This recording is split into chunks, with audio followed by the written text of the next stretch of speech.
John Riel Cuadro Alas Casimero ng Pilipinas versus Saul Sanchez ng Mexico. Grabe! Ang tindi ni Cuadro Alas, winasak ang Mexican fighter sa loob lang ng isang round. Tara at ating panoorin ang highlights ng laban na ito mga idolo. At kung paano winasak ng Pinoy ang Mexican fighter. At naganap po ang laban noong October 13, 2024 sa Yokohama, Japan. サンチェスの方に、この辺りはまたこちらのコンディションもどうかというのが気になります。目が離せません。ナッチャップためを作らずに左フックうまく打ち込めるんですよね。今度はボディに打ち込んでいくカシメロ。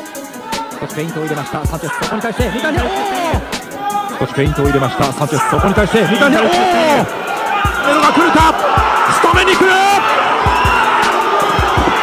サンチェスしのげるか。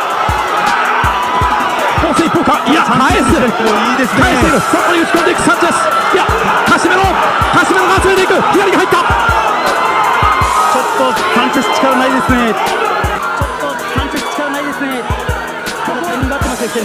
ミカ残りは40秒。少し落ち着かは思い切り効かされました。残りは30秒。左を返した。右。